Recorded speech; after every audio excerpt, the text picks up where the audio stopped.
श्रीगणेशाय नमः। ॐ श्रीसरस्वत्यै नमः। ॐ श्रीगुरुभ्यो नमः। ॐ समस्तजनकल्याणे निरतं करुणामयं नमामि चिन्मयं देवं सद्गुरुं ब्रह्मविद्वरं सद्गुरुं ब्रह्मविद्वरम्।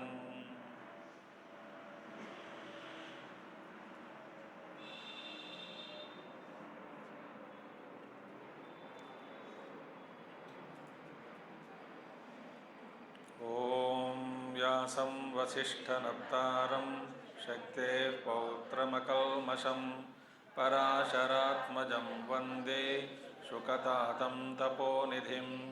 व्यासाय विष्णुरूपाय व्यासरूपाय विष्णवे नमो वै ब्रह्मनिधये वासिष्ठाय नमो नमः। वसुदेवसुतं देवं कंसचाणूरमर्दनं देवकी परमानन्दं कृष्णं वन्दे जगद्गुरुं कृष्णं वन्दे जगद्गुरुम्।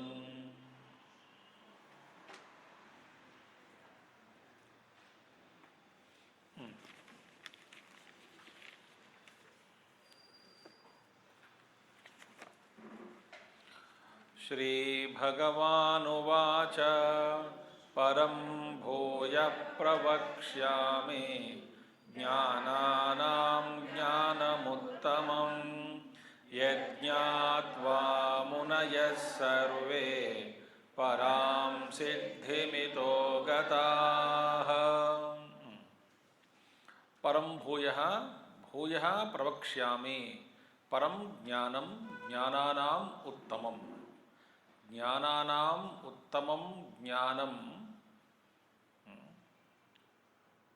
परं ज्ञानं ज्ञानानाम् उत्तमं परं ज्ञानं भूयः प्रवक्ष्यामि। तो मैं अभी वही ज्ञान तुमको सुनाता हूँ। यह ज्ञात्वा मुनयः सर्वे, जिस ज्ञान को प्राप्त करके मुनयः माने ऋषि मुनि लोग मननशीलाः सन्यासिनः इत्यर्थः। सन्यासिनः माने जिसने त्याग दिया, त्याग माने अहंकार का त्याग, राग द्वेषादि इत्यादि सभी उनको त्याग दिया। तो मननशीलाः माने कौन है सन्यासी लोग? श्रुतम माने वे सुन चुके हैं, श्रवण कर चुके हैं और मनन में लगे हैं। वे सन्यासी लोग मुनयः सर्वे पराम सिद्धिम इतः कृताः, इस देह बंधन से छूटने के बाद परम सिद्धि को प्राप्त किए हैं। माने जिस ज्ञान के द्वारा मुनि ऋषि लोग सन्यासी लोग देह बंधन से छूटकर परम सिद्धि को परमात्मा को प्राप्त किया, उस ज्ञान को माने उस परम उत्तमम परम ज्ञानम को, जो ज्ञान सभी ज्ञानों में उत्तम ज्ञान है, उस ज्ञान को मैं पुनः प्रवक्ष्यामि। ठीक है, इस श्लोक का संग्रहार्थ। अच्छा, अभी दूसरा श्लोक। इदं ज्ञानमुपाश्रित्य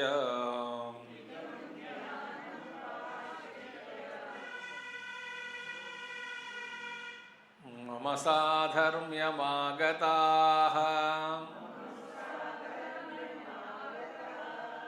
सर्गेऽपि नोपजायन्ते प्रलये न व्यथन्ति च। इदं ज्ञानमुपाश्रित्य मम साधर्म्यमागताः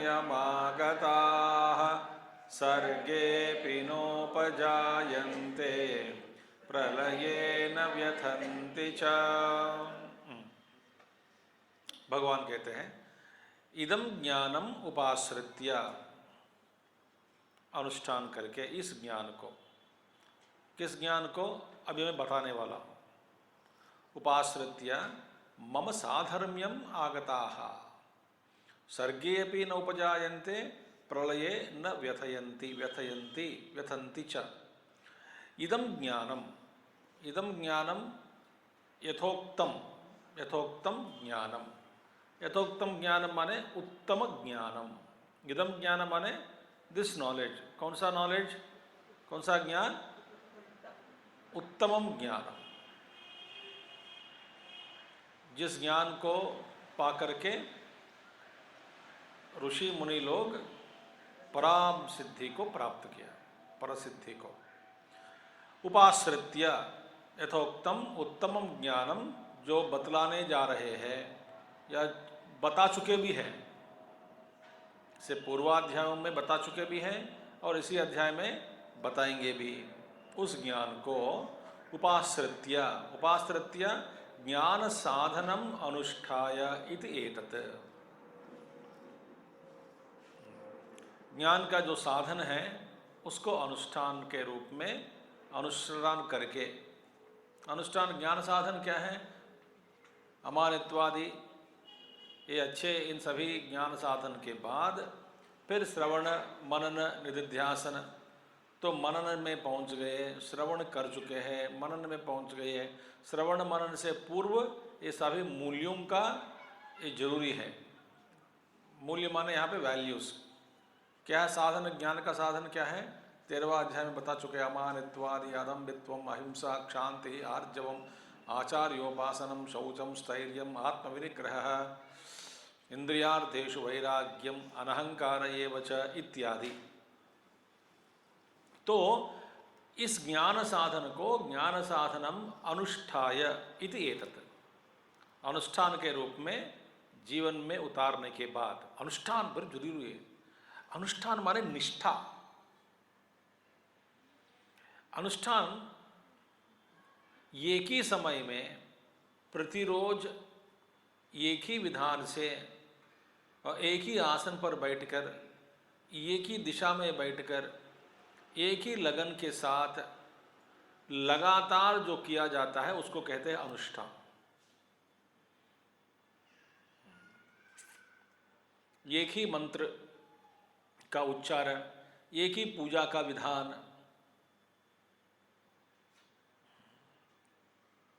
ये अनुष्ठान। और अनुष्ठान में रुचि होनी चाहिए और लगातार उसी को करने से मन भटक जाता है। मन में जो रुचि हट जाती है,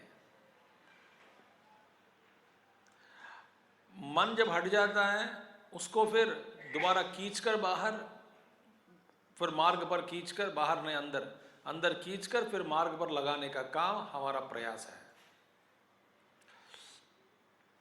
अब गलत मत समझना, मैं एक उदाहरण में दे सकता हूँ। ये सबके साथ होता है। व्यक्तिगत के रूप में, व्यक्तिगत के तौर पर, व्यक्ति के तौर पर या नहीं तो समष्टि के तौर पे भी यही होता है कि जब आप सब लोग यहाँ के सदस्य जितने भी हैं मिलकर एक अनुष्ठान के रूप में कुछ कुछ आपने आरंभ किया है, जैसा कि सुंदरकांड पाठ महीने में एक बार, हनुमान चालीसा का पाठ महीने में एक बार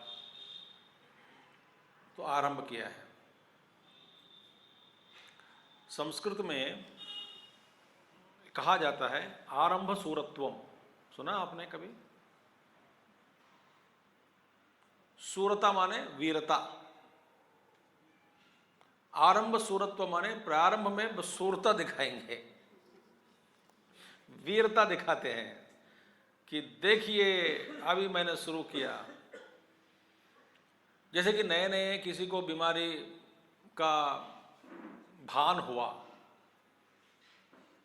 तो इसको फिर 1 हफ्ता 10 दिन तक सभा बड़े नियम पालन करता है, बाद में सब छोड़ जाता है। किसी भी आप देखिए साधन में भी यही होता है। किसी गुरु के पास गया, गुरु मंत्र दिया, लगातार 1 हफ्ता तक हम बहुत बड़े अनुष्ठान से करते हैं, निष्ठा से। इसके बाद में धीरे धीरे धीरे घट जाता है।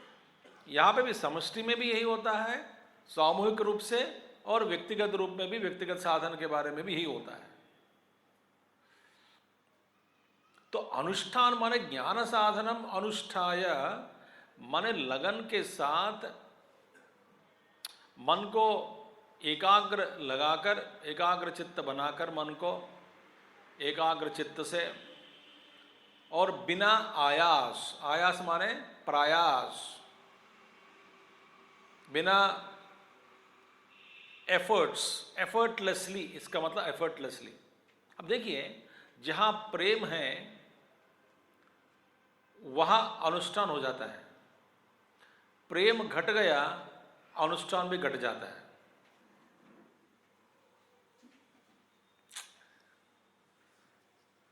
इसीलिए एक जब शादी होती थी, हमारा एक स्वामी जी है, तो वो हमेशा यही उपदेश देते थे नए जो दुल्हा दुल्हन को शादी के बाद बिठाकर, जब चले जाते कोई पूछते कि स्वामी जी आपका उपदेश अलंकृत किए हुए दोनों शादी के मंडप में ही, तो वे कहते थे कि वे हमसे कहा कि हमारे कोर्स में आकर कहा कि मैं तो यही उपदेश देता हूँ सबको। क्या है? कहते थे कि first 10 years of your married life mad for each other, ठीक है? Next 10 years of married life made for each other, afterwards only for each other. इसमें क्या है? प्रेम बढ़ना है, प्रेम घट गया तो गया, अब नहीं होता, बढ़ता कभी नहीं।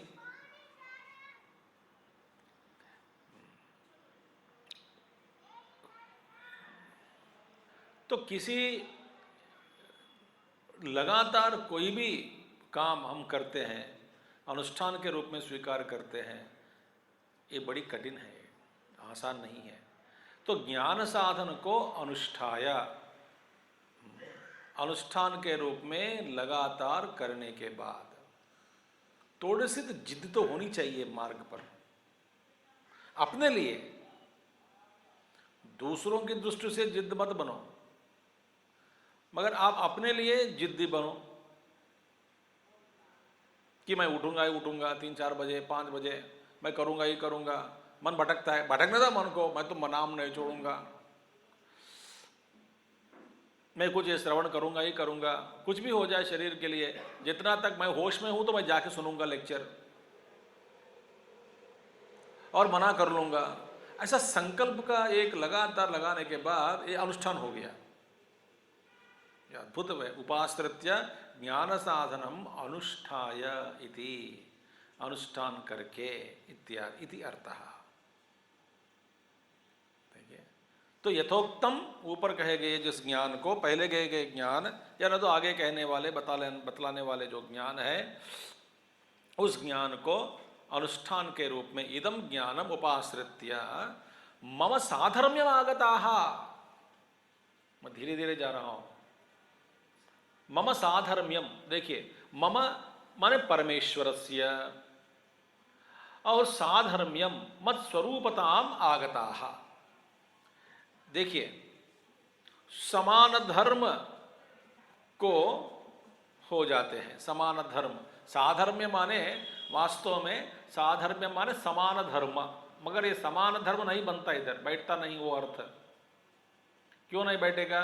मम साधर्म्यम आगताः, ईश्वर कहते हैं, परमेश्वर कहते हैं, भगवान श्री कृष्ण कहते हैं, वे मेरे धर्म को माने समान धर्म हो जाते हैं। वास्तव में आप इस अर्थ को लेके जाए कि वाच्यार्थ लेके जाए, लेने से लेकर जाए तो लेने से आपको समान धर्म का अर्थ है समान धर्म हो जाते हैं। साधर्म्य माने समान धर्म।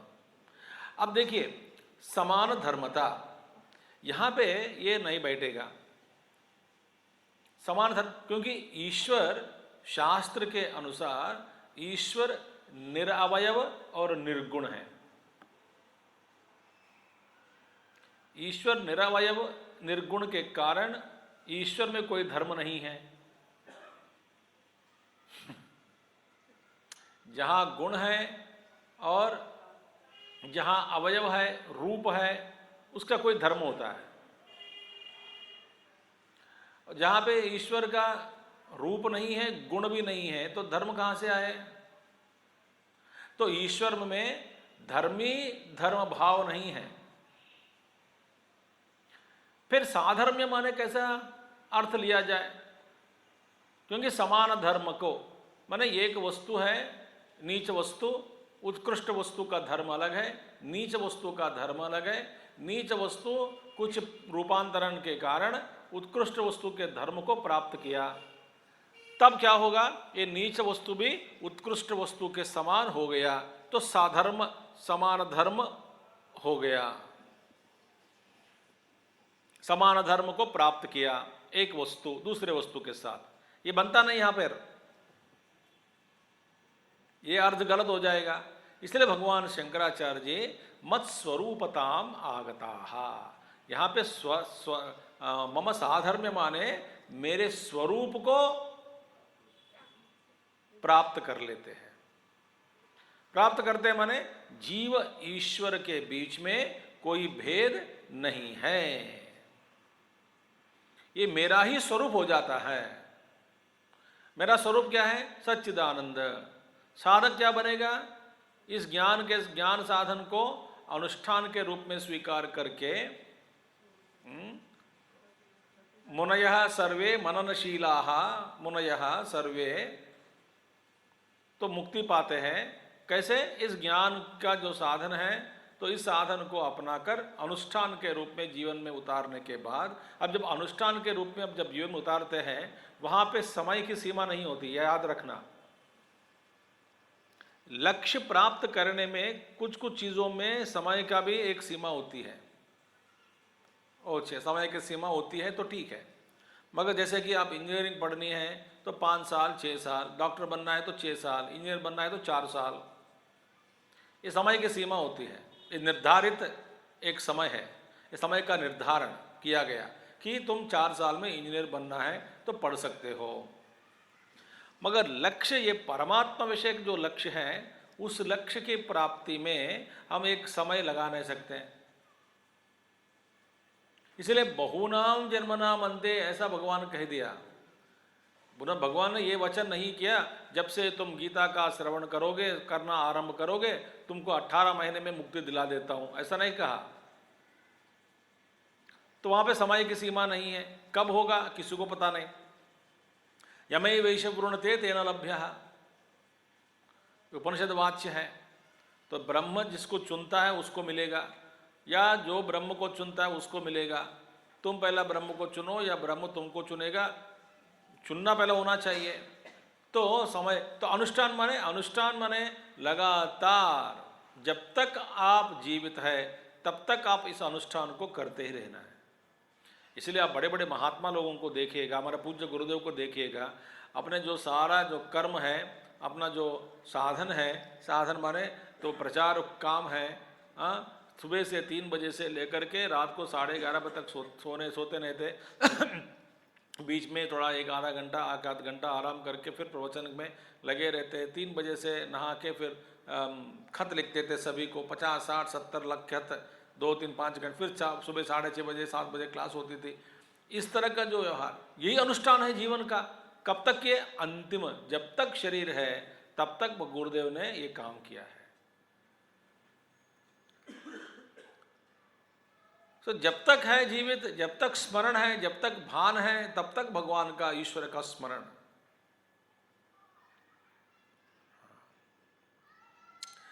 इसका फल क्या है? साधर्म्य। साधर्म्य माने मेरा ही स्वरूप हो जाता है वो, समान धर्म नहीं है, ईश्वर में धर्म नहीं है। इसीलिए मत स्वरूपताम आगताः प्राप्ताः इत्यर्थः, न तो समान धर्मताम साधर्म्यम। समान धर्मता साधर्म्यम, साधर्म्य का मतलब समान धर्म नहीं है, क्योंकि क्षेत्रज्ञ ईश्वरयोः भेद अनभ्युपगमात् गीता शास्त्रे। क्योंकि यदि आप मानोगे समान धर्म का साधर्म्य माने समान धर्म को प्राप्त होता है, एक गलत अर्थ है। क्योंकि जीव क्षेत्रज्ञ और जीव क्षेत्र और क्षेत्रज्ञ के बीच में, क्षेत्रज्ञ और ईश्वर के बीच में कोई भेद गीता शास्त्र में माना नहीं। जब जो है 2 वस्तु होते हैं, तब आप ये भी कह सकते हैं कि एक वस्तु दूसरे वस्तु का रूपांतरण के बाद दूसरे वस्तु का धर्म को अपनाया और दूसरे वस्तु जैसा हो गया। वो बात यहाँ पे संभव नहीं है। क्यों संभव नहीं है? क्योंकि क्षेत्रज्ञ और ईश्वर के बीच में कोई भेद नहीं है, एक ही वस्तु है। तो समान धर्म का आना क्या है वहां पे? इसलिए मत स्वरूपताम आगताः, अविद्या से बद्ध जीव अपने आप को जानने के कारण मैं और ईश्वर में, मुझे में और ईश्वर में कोई अंतर नहीं है, ऐसा अनुभव, तो इसको कहते हैं मत स्वरूपताम आगताः। मेरे स्वरूप को उन्होंने पहचाना, मेरे स्वरूप को जाना और मेरे स्वरूप हो गया। ठीक है। देखिए, एक अर्थ गीता शास्त्र में बहुत भगवान शंकराचार्य जी की कृपा से ही ये सब व्याख्यान के रूप में समझ में आ जाते हैं, नहीं तो मुश्किल है। अच्छा, फलवादश्च अयम स्तुत्यर्थम उच्यते। अब ये फल क्या है? अब फल बताने हैं।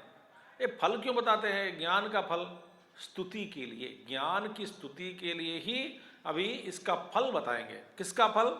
अनुष्ठान का फल।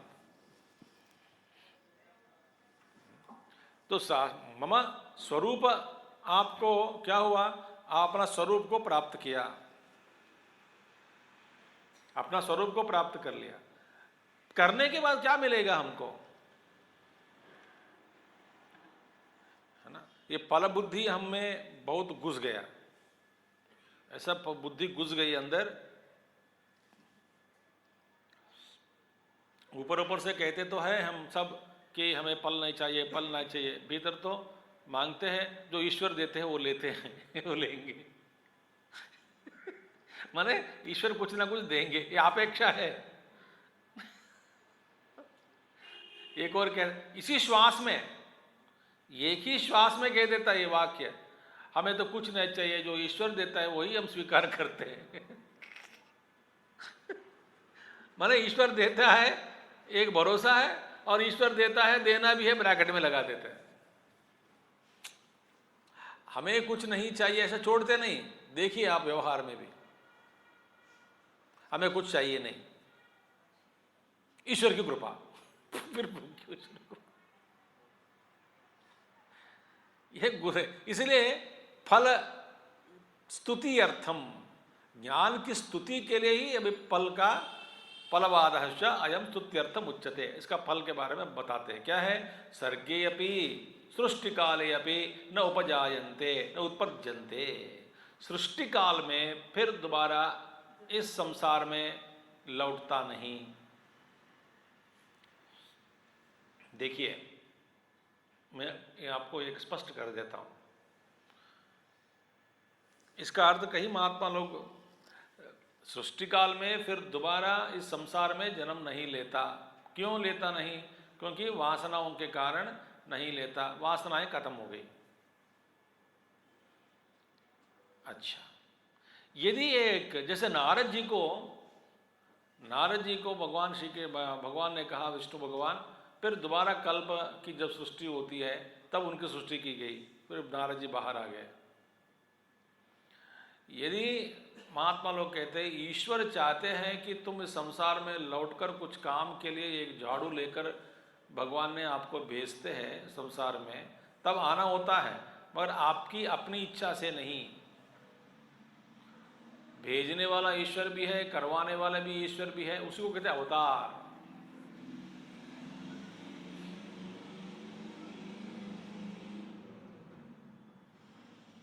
अवतार के रूप में ले सकते हैं, भेजते हैं ईश्वर, ऐसा एक कुछ महात्मा लोग कहते हैं। संसार में आना जाना ये भी हमारी संकल्प में नहीं रहते हैं। तो जैसे ईश्वर है जो एक ही अनंत चैतन्य जो कर रहा है करने दो। तो सृष्टि काल में फिर शरीर के साथ तादात्म्य होकर वासनाओं के साथ फिर दोबारा इस संसार के चक्कर में पड़ना नहीं होता। किसको नहीं होता?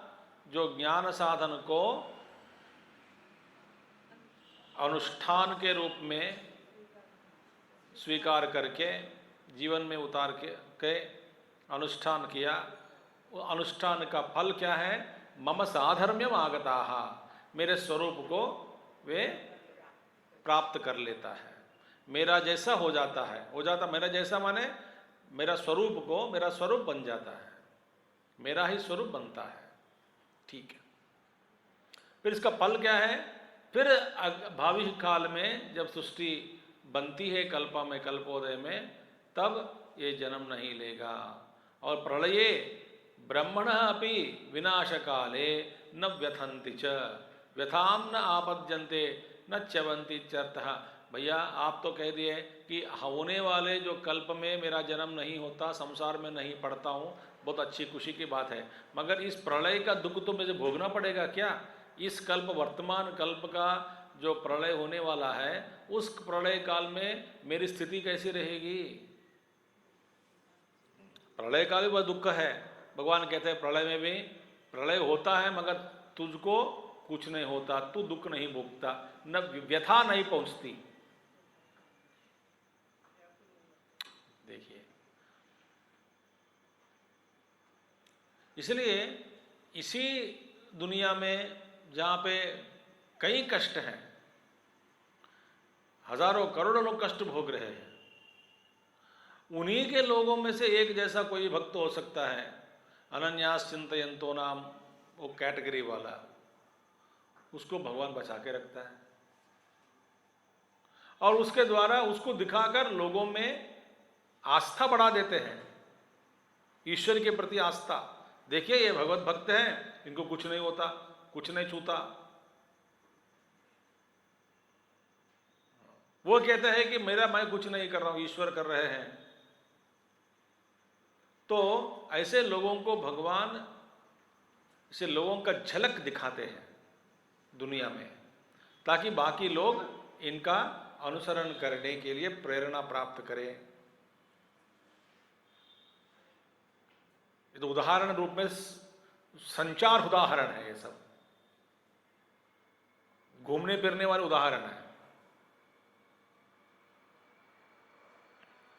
तो न आपद्यन्ते न च्यवन्ति, और वहीं फिर ईश्वर इसमें चक्कर में नहीं पड़ते, दुख में नहीं पड़ते। इत्यर्थः क्षेत्र क्षेत्रज्ञ संयोग ईदृशः भूत कारणम इति आह। अब ईदृशो भूत कारणम इति आह, अब आप बताएंगे आगे किस प्रकार का क्षेत्र और क्षेत्रज्ञ का संयोग जो है, क्योंकि पहले बता चुके हैं जो जो भूत है ये सब क्षेत्र और क्षेत्रज्ञ के संयोग के कारण ही है। अब आगे बताएंगे कि क्षेत्र क्षेत्रज्ञ संयोग ईदृशः भूत कारणम इति आह। अब कैसे है ये भूत कारण, ईदृशो भूत कारणम, अब भगवान समझाते हैं। मम योनिर्महद् ब्रह्मा तस्मिन् गर्भं दधाम्यहम् संभवः सर्वभूतानां ततो भवति भारत। मम योनिर्महद्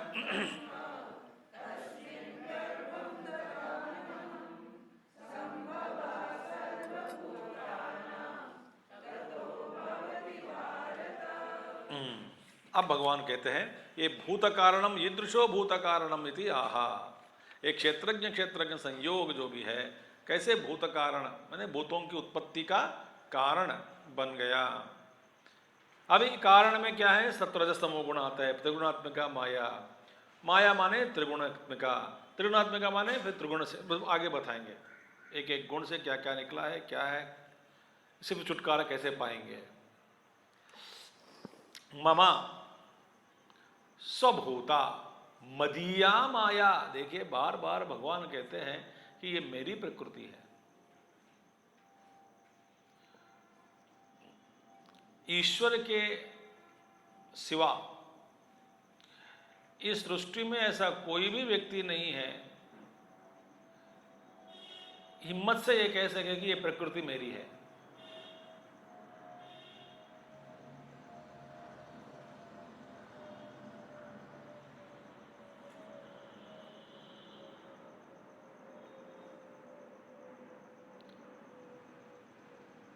सिर्फ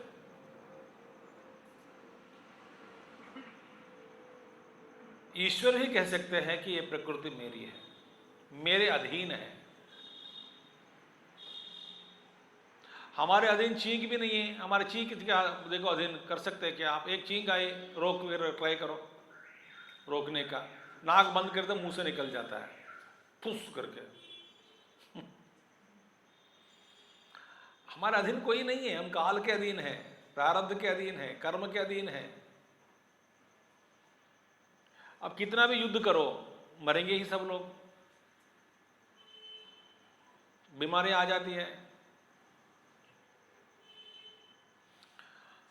तो आप कहोगे कि मैं योगी हूं, महायोगी हूं, कुछ भी कह दीजिएगा, मगर अनंत काल की जो प्रकृति जो है इसमें, वो प्रकृति ईश्वर ही कह सकते हैं ये प्रकृति मेरी प्रकृति है। देखिए, स्वभूता मदीया माया त्रिगुणात्मिका प्रकृति ही। क्योंकि जैसे मैं सोचता हूं ये प्रकृति वैसा ही नाचती है, मेरे संकल्प है, मैं ही इसका प्रवर्तक हूं। प्रकृति का स्वभाव जो भी है, मैं स्वभाव को छेड़ता नहीं हूं, मगर स्वभाव का प्राकट्य में मैं मदद देता हूं। कैसे? प्रवर्तक के रूप में। बिजली में घुमाने का स्वभाव नहीं है, मगर पंखा में यह स्वभाव है। तो बिजली क्या करता है? उस स्वभाव को बाहर प्रकट करवा देती है। देखिए, वास्तव में व्यक्ति व्यक्ति के बीच में अंतर क्या है? प्रकृति ही अंतर है, वासनाएं अंतर है। वासनाओं को हटा दिया सभी महात्मा है। वासनाओं के कारण परख है। तो योनि ही सर्वभूतानाम, और मम प्रकृति वो क्या है? योनि ही। किसकी योनि? सर्वभूतानाम योनि ही, माने सर्वभूतानाम जो सभी भूतों की योनि है। योनि माने सोर्स, जिसे सब कुछ निकलता है। ये प्रकृति मेरी प्रकृति योनि है, सर्वभूतानाम सभी भूतों की योनि है। और सर्व कार्येभ्य महत्वात् भरणाच्च स्विकाराणाम महत् ब्रह्म इति योनि ही एव विशिष्यते। अब देखिए, दूसरा है क्या? योनि सर्वभूतानाम सर्व कार्येभ्यो महत्वात्। सर्व कार्य, देखिए सृष्टि में सभी विकारों को धारण करने वाली है प्रकृति। देखिए, महत्वात् ऐसा क्यों कहा गया? क्योंकि जितने भी कार्य निकली है, सृष्टि क्या है? कार्य रूपी सृष्टि। तो कार्य रूप से उत्कृष्ट क्या है? कारण। क्यों? कारण इस सृष्टि में कार्य में व्यापक है। तो व्यापक होने के कारण क्या है? महत्वात्, महत है, बड़ी है, श्रेष्ठ है, उत्कृष्ट है। कारण सभी कार्यों में व्यापक है।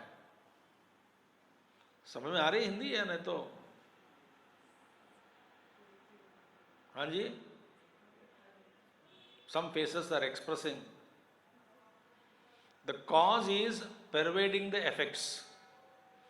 Since the cause, the mode of prakriti, the primordial matter in unmanifested form, in avyakta form, is the cause, and it is pervading all its effects.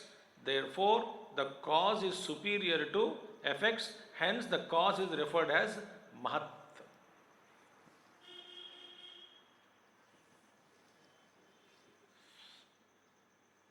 ठीक है? तो स्विकाराणाम सर्वकार्येभ्यो महत्वात् भरणाच्च, और भरण करने वाले वही है, प्रकृति माता ही है। आप जाओगे जागेश्वर में, वहां पे पुष्टि देवी भी है, पुष्टि देवी मंदिर। शिवजी के अलावा पुष्टि देवी है, पुष्टि देवी, पुष्टि देने वाली। वहाँ पे जो अधिष्ठान देवता है पुष्टि देवी, पार्वती पुष्टि के रूप में, शक्ति पुष्टि के रूप में बैठी है। तो सबका भरण पोषण करने वाली भी वही है। सो भरणाच्च स्विकाराणाम महत ब्रह्म इति योनि विशिष्यते। उस योनि को ही महत ब्रह्म, ब्रह्मा माने यहाँ पे चतुर्मुख ब्रह्म ही नहीं, महत ब्रह्म प्रकृति को ही, योनि को ही महत ब्रह्म यहाँ पे कहा गया। तो सब में व्यापक होने के लिए, होने से महत है, और माया को ही यहाँ पर ब्रह्म कह दिया, महत ब्रह्मा, क्योंकि सबका भरण पोषण करने वाली प्रकृति ही है। सो प्रकृति को ही यहाँ पे महत ब्रह्म कह दिया। महत ब्रह्म माने प्रकृति ही है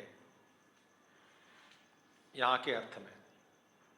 अब भगवान कहते हैं ये मेरी जो योनि है महत ब्रह्म है, महत है, ब्रह्म है, भरण पोषण करने वाली है। मम योनिर्महत ब्रह्म तस्मिन् गर्भम दधाम्यहम्। तस्मिन् उस योनि में मैं बीज डालता हूं।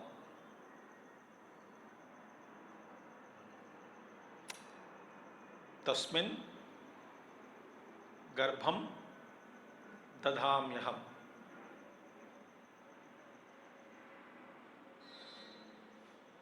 तस्मिन् महती ब्रह्मणि योनौ गर्भम हिरण्यगर्भस्य जन्मनः बीजं सर्वभूत जन्म कारणं बीजं दधामि निक्षिपामि क्षेत्र क्षेत्रज्ञ प्रकृतिद्वय शक्तिमान ईश्वरः अहम अविद्या काम कर्मोपाधि स्वरूप अनुविधायिनं क्षेत्रज्ञं क्षेत्रेण संयोजयामि इत्यर्थः।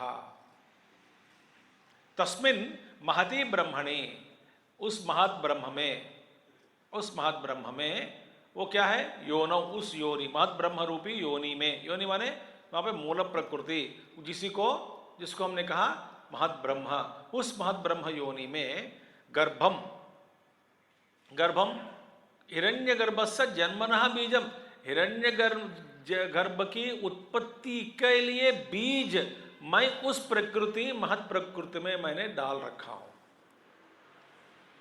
हिरण्यगर्भ कौन है? चतुर्मुख ब्रह्मा। हिरण्यगर्भ की उत्पत्ति के लिए बीज चाहिए ना, वह बीज मैंने इस प्रकृति में निक्षिपामि, मैं निक्षिप्त किया। और वो कौन है? हिरण्यगर्भस्य जन्मनः बीजम सर्वभूत जन्म कारणम बीजम। तो वही हिरण्यगर्भ सभी भूतों के जन्म के कारण है। सभी भूतों के जन्म के कारण कौन है? हिरण्यगर्भ। उस कारण रूपी हिरण्य, सभी भूतों का कोई कारण रूपी हिरण्यगर्भ को उत्पत्ति करने के लिए, जन्म देने के लिए हिरण्यगर्भ रूपी बीज को मैं इस प्रकृति के योनि में निक्षिपामि, निक्षिप्त किया हूं।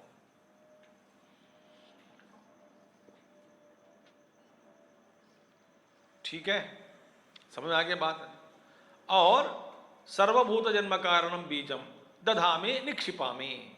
और ये क्या है? क्षेत्र क्षेत्रज्ञ प्रकृतिद्वय शक्तिमान ईश्वरः निक्षिपामि, मैं निक्षिप्त किया हूं। मैं कौन हूं? मैं एक रूप धारण किया गया भगवान श्री कृष्ण को मत ऐसा मत समझो। मैं कौन हूं? ईश्वर ही हूं। कौन सा भाई ईश्वर? ये कहाँ के ईश्वर है? ईश्वर का स्वरूप क्या है? क्षेत्र क्षेत्रज्ञ प्रकृतिद्वय शक्तिमान। देखिए पहले बता चुके हैं, ये मेरे दोनों शक्तियां हैं, क्षेत्र और क्षेत्रज्ञ, दो मेरी शक्तियां हैं। एतद्योनीनि भूतानि सर्वाणि च पदारयः, परा प्रकृति अपरा प्रकृति जीवभूता प्रकृति।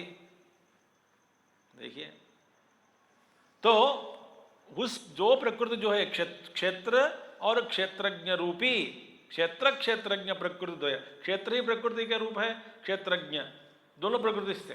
तो ये क्षेत्र क्षेत्रज्ञ प्रकृति द्वय शक्तिमान ईश्वरः, ये दोनों शक्तियां जिसके पास है, जो मैं हूं, जो मेरे अधीन में दोनों शक्तियां हैं, इन दोनों को शक्तियां, दोनों शक्तियां मेरी शक्तियां हैं। हम क्या करूंगा? मैं क्या करता हूं? ऐसा जो मुझ ईश्वर, मैं ईश्वर क्या करूँगा? अहम, मैं, अविद्या काम कर्म उपाधि स्वरूप अनुविधायनम। अविद्या काम कर्म, ये देखो बीज हो गया कि नहीं? अविद्या के कारण काम, काम के कारण कर्म, सब में जो स्थित है मूल कारण है ना, बंधन। अविद्या काम और कर्म उपाधि, इस उपाधि के अनुविधायनम, उसको अब उसी के अनुसार अनुसरण करते हुए सभी जीवों की मैं सृष्टि करता हूं। कैसे कर दिया? मैंने मनमानी किया? मनमानी वो तो मैं नहीं करता हूं।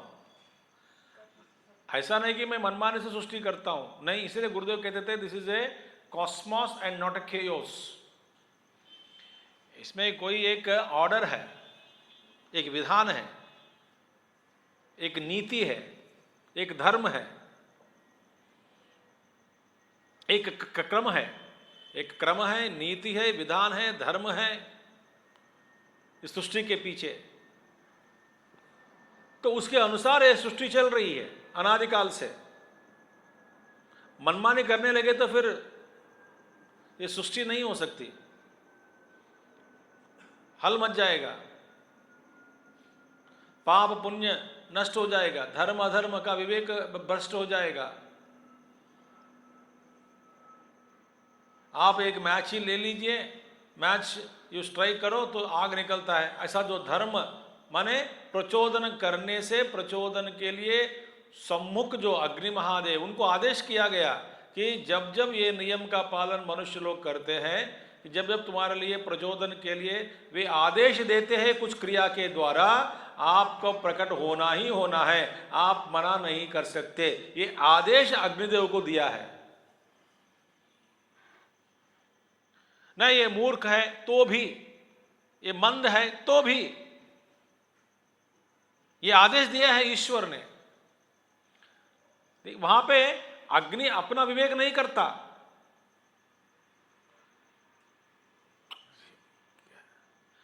इसीलिए सारी देवताओं को देखकर है कि हमको ये प्रेरणा मिलनी चाहिए कि कैसे किस तरह से जीवन जिया जाए।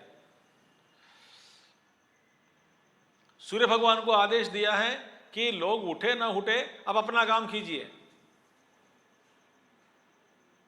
वायु को बता दिया कि गंदा व्यक्ति के अंदर भी आप गुजर के बाहर निकलना पड़ेगा, और सज्जन के अंदर भी आप अंदर प्रवेश करके बाहर निकट द्वार से फिर बाहर आना पड़ेगा आपको।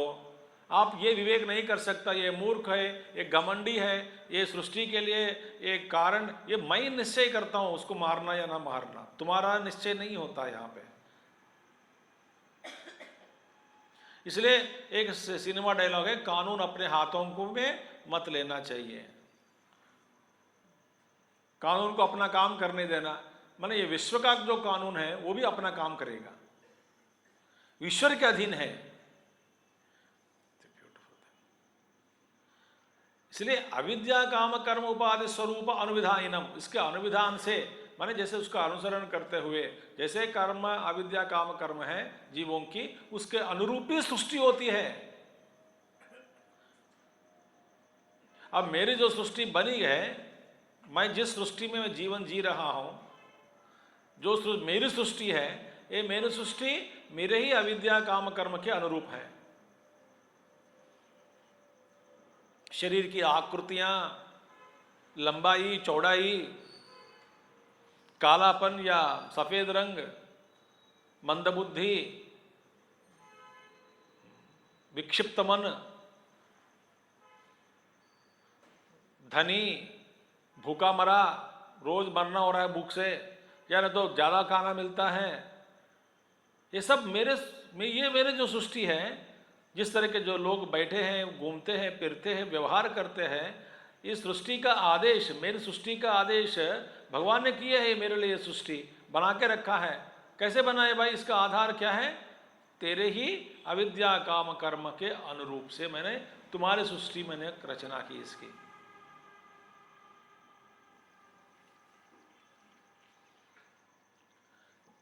तो इसीलिए रूपांतरण के बिना, माने परिवर्तन के बिना, अंदर भीतर के जो रूपांतरण के बिना हम कुछ सोच नहीं सकते, अंदर बदलने बिना हम कुछ प्राप्त नहीं कर सकते, और हम किसी को आक्षेप भी नहीं दे सकते हैं। ईश्वर को आक्षेप नहीं कर सकते हैं, दुनिया को भी आक्षेप नहीं कर सकते हैं, पारिवारिक सदस्यों को भी आक्षेप नहीं कर सकते हैं, तेरे वजह से ऐसा हो गया, तेरे वजह से ऐसा हो गया, मेरे पुत्री के रूप में बन गए या बैठे हुए जन्म लिया, तेरे वजह से मेरे खानदान की प्रतिष्ठा हट गई या गिर गई या मैं डूब गया। ये सब बातें बेकार हैं, क्योंकि ये सारी सृष्टि मेरे ही वासना के अनुरूप भगवान ने किया है। इस धर्म को अपना कर ही भगवान ने सृष्टि करते हैं सृष्टि किया। तो विधायनम क्षेत्रज्ञम क्षेत्रेण संयोजयामि, बस इसका व्याख्यान तो कर चुका हूं। क्षेत्रज्ञ और क्षेत्र के साथ जोड़ देता है। क्षेत्र माने अपनी सृष्टि, शरीर मन बुद्धि चित्त, इस क्षेत्र के साथ जीव को जोड़ देता है। किस तरह के क्षेत्र के साथ किस जीव को जुड़ा है भगवान ने, बस उस जीव के अंदर अंतर्गत जो कर्म है उसके अनुसार ही जोड़ देते हैं। कर्म ही डोता है। ये पालकी जो है, कर्म ही पालकी है हमारा, उसी पालकी में बैठे हैं। हमको उतरना नहीं आता, उतर भी नहीं सकते हैं अभी। वो पालकी में बैठे हैं, डोता है, डोने वाला भी कर्म है। कर्म ही एक कर्म का रूप पालकी है, कर्म ही डोता है, कर्म ही ले जाता है। हमें कुछ नहीं कर सकते हैं, बस बैठे हैं। जैसे विमान में बैठने के बाद पायलट के अधीन है, कूद भी नहीं सकते।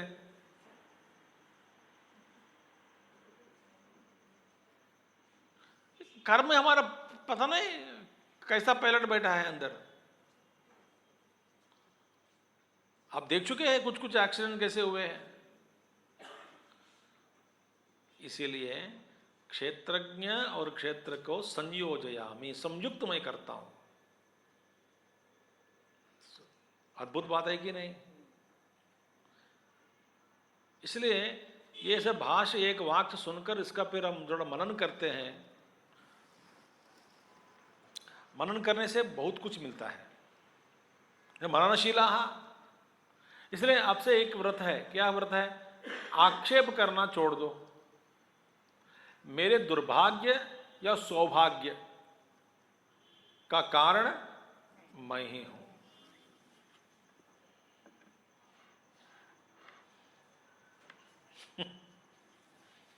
ये सब देखते, सुनकर, समझकर मन में बैठा लिया इस ज्ञान को, समझ को, फिर क्या होगा? आदमी शांत हो जाता है, अंदर अपने आप बैठ जाता है, निवृत्त हो जाता है। ये निवृत्त होना ही नैष्कर्म्य सिद्धि। निष्क्रमण ब्रह्मणो भावम इति नैष्कर्म्य। ठीक है। और संभव उत्पत्ति ही सर्वभूतानाम हिरण्यगर्भोत्पत्ति द्वारेण। अब देखिए, संभव सर्वभूतानाम, ये बाकी जो संभव हिरण्यगर्भ से ही संभव। संभव माने सभी भूतों की उत्पत्ति। भवनम उत्पत्ति, सम्यक भवनम। सो हिरण्यगर्भ को मैं पहला एक बीज प्रकृति में डाल दिया, निक्षिप्त किया, उस प्रकृति के द्वारा गर्भम, उस गर्भ से हिरण्यगर्भ निकलता है। हिरण्यगर्भ ही इस सारा संसार का बीज है ना। अंड है, वो अंड में सारे जो कुछ छिपा है, अंड फोड़ने के बाद अंदर जो भी है व्याप्त हो गया ये सब सृष्टि की रचना। तो संभव सर्वभूतानाम, हिरण्यगर्भ के अंदर से ही सभी भूतों की हिरण्यगर्भोत्पत्ति द्वारेण, इनके उत्पत्ति के द्वारा, तथा उसके बाद तस्मात् गर्भादानात्, उस गर्भादान के द्वारा माने हिरण्यगर्भ की उत्पत्ति के द्वारा फिर भवति, हे भारत, सभी भूतों की सृष्टि होती है। यह मेरा क्रम है। तो मेरे जो प्रकृति है, प्रकृति के गर्भ में मैं जीवों की वासनाओं के अनुरूपी मैं एक पहले बीज डाल देता हूँ। उस बीज के द्वारा हिरण्यगर्भ की उत्पत्ति, हिरण्यगर्भ ही सारे संसार का बीज है। उस बीज के द्वारा फिर बाकी सब सृष्टि होते हैं। बस बाकी सब सृष्टि हिरण्यगर्भ में विलीन होना, हिरण्यगर्भ फिर प्रकृति में लय, प्रकृति ईश्वर में लय।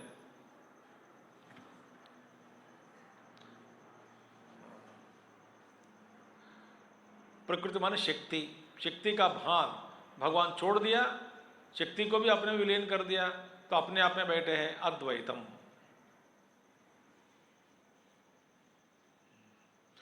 सर्वयोनिषु कौन्तेय मूर्तयः सम्भवन्ति याः तासां ब्रह्म महद्योनिः अहं बीजप्रदः पिता। सर्वयोनिषु कौन्तेय मूर्तयः सम्भवन्ति याः तासां ब्रह्म महद्योनिः अहं बीजप्रदः पिता। भगवान संक्षिप्त में फिर एक संग्रह करके बता रहे हैं, समझा रहे हैं। क्या कहते हैं? सर्वयोनिषु, सर्वयोनि माने देव पितृ मनुष्य पशु मृगादि सर्वयोनिषु। देखिए, जब हम शास्त्र सुनते हैं, ऐसी बातें जब आ जाते हैं ना, हमारे संस्कार के अनुसार हम देवयोनि, पितृयोनि, पशु योनि को सोचते नहीं। इन सब की सृष्टि मैंने किया माने हमारे दिमाग में केवल मनुष्य बैठता है।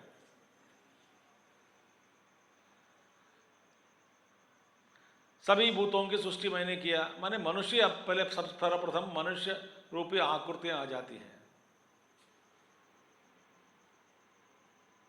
ये हमारा संस्कार के कारण इस सोच में लोप है।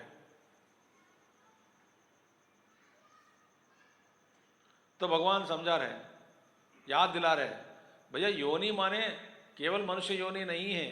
देव योनि, पितृयोनि, मनुष्य योनि, पशु योनि, मृग इत्यादि योनि सर्वयोनिषु। हे कौन्तेय, सर्वयोनि में मूर्तयः देह संस्थान लक्षणाः। माने देह संस्थान का लक्षण क्या है?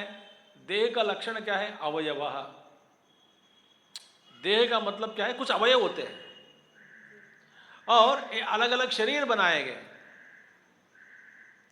देव योनि, देवताओं के शरीर अलग है, उनका भी शरीर है। मनुष्यों का शरीर अलग है, पशु का, मृग का, पितृ योनि में, पितृलोक में वो लोग भी, उनकी भी योनि शरीर अलग है। अलग अलग आकृतियां बनाई गई और एक शरीर दूसरे शरीर से अलग है। तो देह संस्थान का एक संकेत क्या है? अवयव। एक रूप है, एक अवयव है, एक गुण है, ये सब है। और सबसे अलग अलग एक अलग दिखाई दे रहा है। ये सब आकृतियां दिखाई दे रही है, अलग अलग दिखाई दे रही हैं। इसका मतलब यही है देह संस्थान माने यही मूर्तियां हैं, आकृतियां हैं, मूर्तियां। और देह संस्थान लक्षण मूर्छितः। मूर्छित माने अलग अलग होना, बड़ा होना, ग्रोन, सोलन, अलग अलग होना। मूर्छित अंग अवयवाः मूर्तयः। और अलग अलग अंग है कि नहीं? शरीर में आंख अलग है, कान अलग है, हाथ अलग है, पैर अलग है, पेट अलग है, छाती अलग है, पीठ अलग है। एक एक अंग अलग अलग है। तो अलग अलग अंगों से बनी ये सब आकृतियां जितने भी हैं, और एक आकृति दूसरे आकृति से अलग है, और एक एक अपने अपने आकृति विशेष है। इतने सारे आकृतियां हैं, दो आकृतियां कभी मिलती नहीं। शक्ल थोड़ा मिलता है, शक्ल थोड़ा मिलता है तो सब सारा शरीर मिल गया क्या? नहीं मिला। तत्व मिलेगा नहीं। अलग अलग गुण है शरीर का। इतनी कितनी आकृतियां हैं देखिए, विविधम भांति।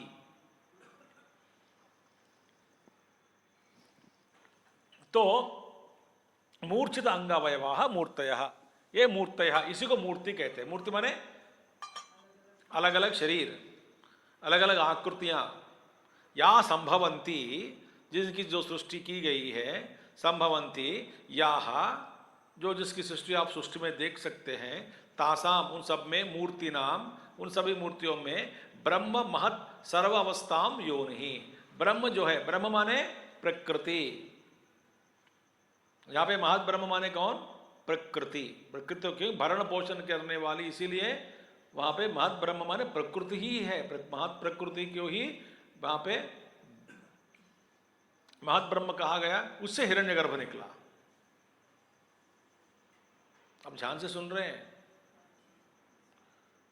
तो उस महत ब्रह्म में, प्रकृति में, जो प्रकृति जो है सर्वावस्थाम ब्रह्म महत सर्व अवस्थाम योनि, ये सभी अवस्थाओं के सृष्टि की योनि क्या है? प्रकृति है।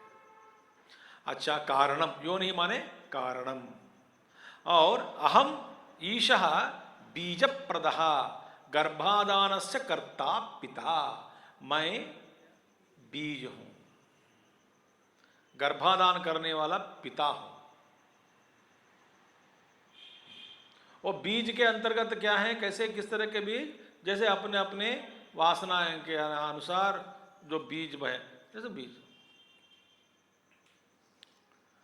आप कुछ भी कीजिए, ये आपको ध्यान में होना चाहिए, बीज में रूपांतरण कोई भी नहीं कर सकता बाहर से।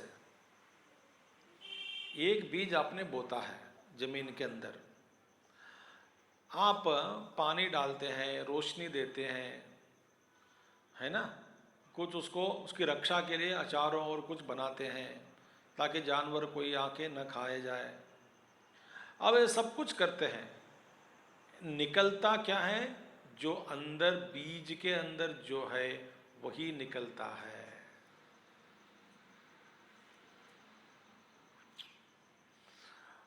उसके अंदर जो जैसी आकृति छिपी है, जो जो गुण छिपी है इसमें बीज के अंदर, उसको आप बदलने में कामयाब नहीं होंगे। ये पेरेंट्स जरूरी जानना चाहिए सबको। आप कुछ भी प्रयास कीजिए, सब कुछ सुविधाएं आप दे सकते हैं। क्यों दे रहे भाई? जो बीज के अंदर जो है वो वही विकसित होने के लिए ये सभी कुछ समर्थन दे, मगर बीज में मैं रूपांतरण करने जा रहा हूं इन सबकी व्यवस्था के द्वारा, एक गलतफहमी है। समझ में आ गया सबको?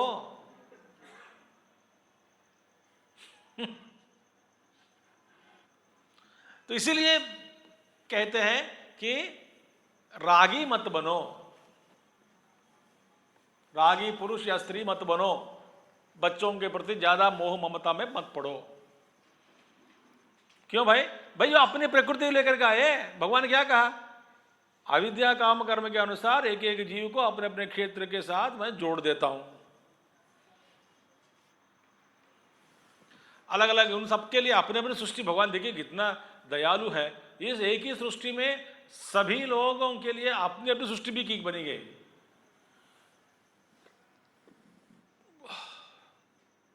आपकी दुनिया अलग है, मेरी दुनिया अलग है, आपके सदस्य अलग है, मेरे सदस्य अलग है, और मेरी दुनिया में आप है और आपकी दुनिया में मैं भी हूं।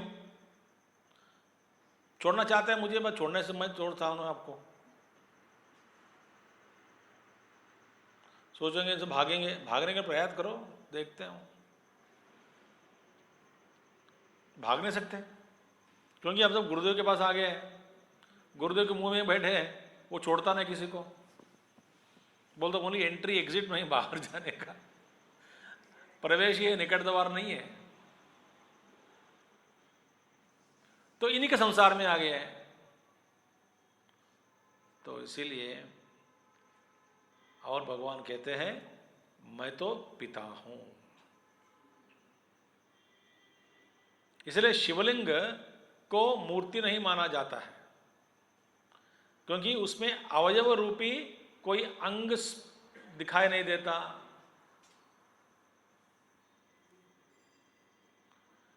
इसलिए शिवलिंग को देखते मूर्ति नहीं है, न आंख है न कान है। और हम हमारी जो दृष्टि क्या, शिवलिंग को अभिषेक कर सकते हैं नहीं, इसके पीछे और एक मूर्ति लगाना बैठ जाता है मूर्ति, तो हमारे मूर्ति में फंस गए हम। शिवलिंग की उपासना के द्वारा आप मूर्ति से उठकर निर्गुण निराकार ईश्वर तत्व की प्राप्ति में शिवलिंग एक आपको मदद देता है। हम क्या करेंगे? शिवलिंग के पीछे और एक मूर्ति की स्थापना, हाथ पैर वाला शिव मूर्ति, या नहीं तो उसी शिवलिंग को एक आंख के रूप में बना देते हैं, मूंछ बना देते हैं अलंकार के लिए।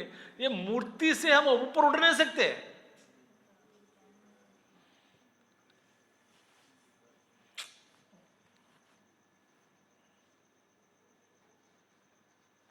इससे मैं कहता हूं इधर भी शिवजी जैसा शिवजी वैसा छोड़ देना। भगवान कृष्ण है, राम जी भी आ रहे हैं, गणेश जी भी आ गए, सबकी आकृतियां हैं, शिव जी को रहने देना। ऐसा निराकार निर्गुण निराकार है वो। हमारे में कुछ लोगों में ख्याल आया कि मूर्ति की स्थापना किया जाए, नहीं। तो इस दृष्टि से मैंने बताया कि एक निर्गुण निराकार छोड़ दो वहां पे। हमारे यहाँ मूर्तियां हैं ना, भगवान जी बैठे, हनुमान जी बैठे हैं बाहर, और गणेश जी भी आएंगे, राम दरबार आ रही है। एक निर्गुण निराकार, सब पार करो। पहले हनुमान जी को चेक पोस्ट है, गुरु है, फिर बाद में गणेश जी का, राम जी का, भगवान कृष्ण का। पहले राम जी अवतार, भगवान कृष्ण का अवतार, फिर बाद में। ऐसा उपासना करके शिव जी के पास जाओ, निर्गुण निराकार में लय हो जाओ। ये हमारी यात्रा है नोएडा में। पहले हनुमान जी का दर्शन, बाद में गणेश जी गुरु और गणपति, गणेश जी के बाद राम जी, पहले पूर्व अवतार है, भगवान राम जी से कृष्ण जी से पहले थे, बाद में कृष्ण जी को, फिर बाहर जाओ निर्गुण निराकार शिव जी। रामावतार, कृष्ण अवतार, शिव अवतार, बस हो गए, बस खत्म। अब इस दृष्टि से आप यहां पे आना शुरू करो, तीर्थ स्थल बन गया। तो इसीलिए भैया इन सब से हमको ऊपर उठना है।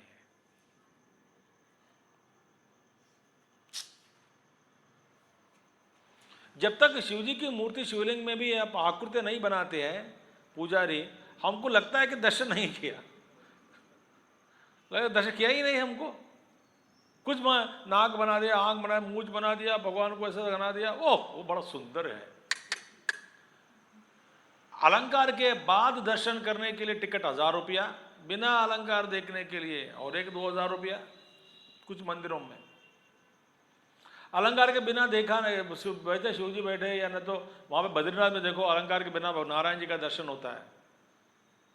बद्रीनाथ में सुबह सुबह देखो, निज रूप इधर, निज दर्शन हो गया, हो गया। उसको निज दर्शन बोलते हैं। देखिए निज दर्शन, कौन निज दर्शन? अलंकार रहित निर्गुण निराकार ही निदर्शन है।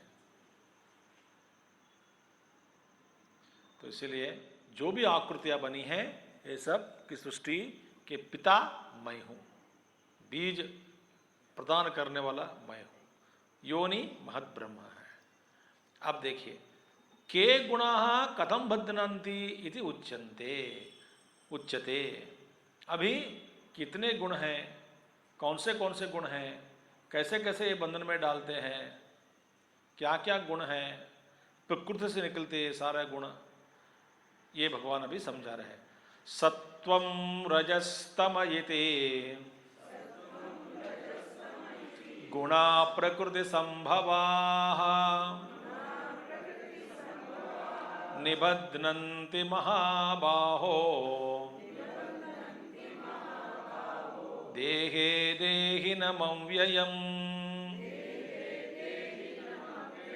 सत्वं रजस्तमयते गुणा प्रकृति संभवाः निबध्नन्ति महाबाहो देहे देहिनमव्ययम्।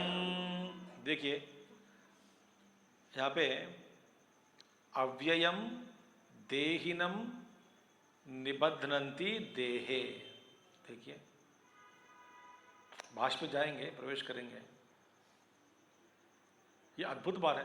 अव्यय माने अव्यय, अव्ययनम, अव्ययनम कौन है? अंदर जो बैठा है चैतन्य रूपी। वास्तव में जीव का स्वरूप क्या है? अव्यय है। अव्यय माने न विकार है न गुण है।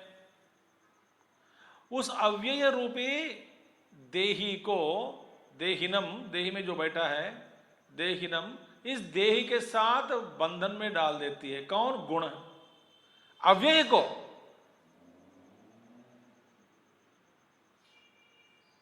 जो सोच रहे हैं भैया ऐसा कि आप आकाश को बांध सकते क्या?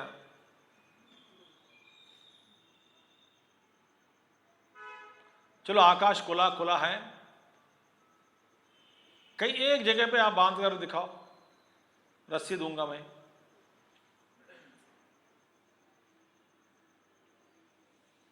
नहीं होता है, क्यों? इसमें विकार नहीं है, निर्गुण है, माने अरूप है, सूक्ष्म है, स्थूल से सूक्ष्म है।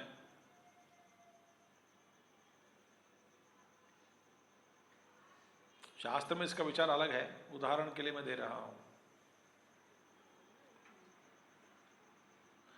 तो अव्ययिनम अव्ययम देहिनम देहिनम अव्ययम देहे निबध्नन्ति।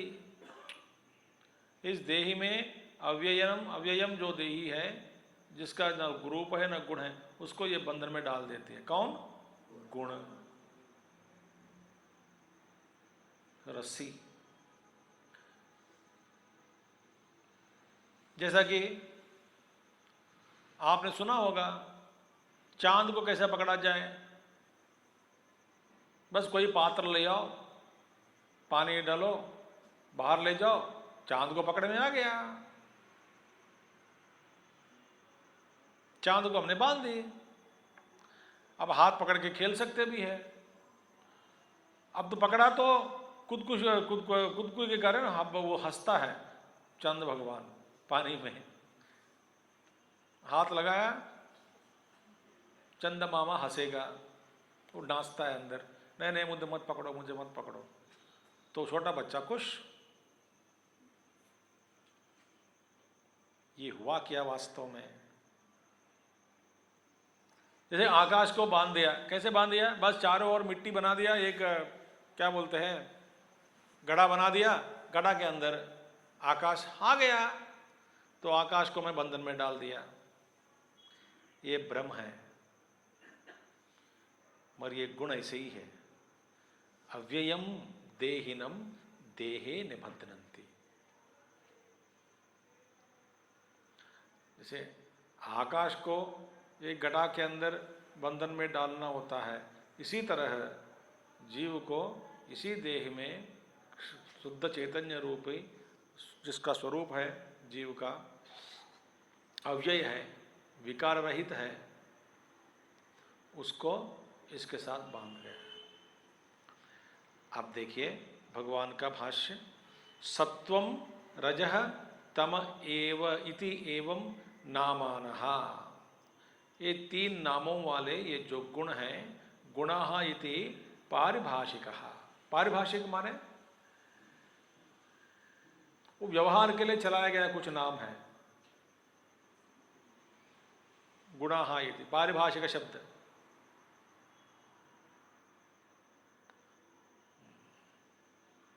क्योंकि ध्यान से सुनिए, अभी अब वो पढ़ने से आपको नहीं मिलेगा कुछ, मैं 1000 बार बोल चुका हूं, मगर प्रकृति, अपने प्रकृति जो है ना, भयंकर प्रकृति है, वो आपको छोड़ता नहीं। तो देखें पढ़ते हैं। अच्छा मैं पढ़ लेकर सकता कि यहाँ रूप रस आदि की भांति किसी द्रव्य के आश्रित गुणों का ग्रहण नहीं है, तथा गुण और गुणवान का भेद भी यहाँ विवक्षित नहीं है। समझ में आ गए? समझ आ गए? तो पढ़ो मत।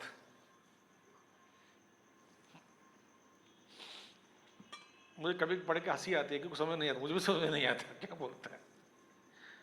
ये ट्रांसलेशन बड़ा गंभीर है, मगर मुश्किल में समझना, पता नहीं आपको सच में समझ में आ गया क्या?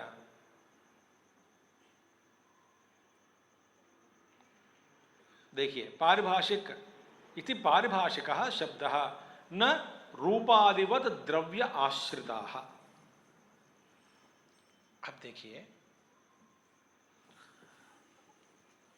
गुण, सत्वगुण, रजोगुण, तमोगुण, वास्तव में ये क्या है? प्रायः गुण को किसको कहते हैं? गुण करके जो पराश्रित है उसी को हम कहते हैं गुण।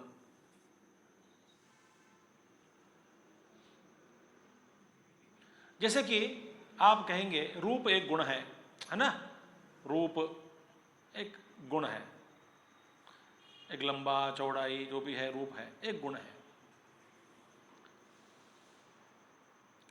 तो गुण जो है, रूप जब एक रूप देखिए, सुंदर रूप, सुंदर गुण है कि नहीं है? गुण है। सफेद गुण है, काला गुण है। अब सफेद और काला किसी वस्तु के ऊपर आश्रित है या नहीं? वस्तु का आश्रय बिना आप एक सफेद है काला है ऐसा उच्चार, शब्दोच्चार से कोई मतलब निकलता क्या?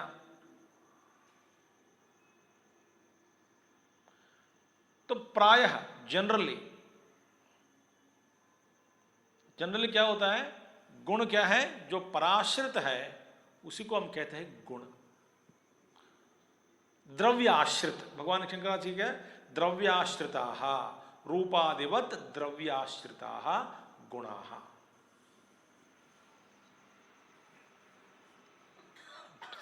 पकड़ पा रहे हैं?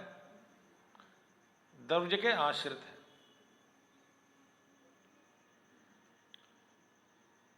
अब वास्तविकता क्या है?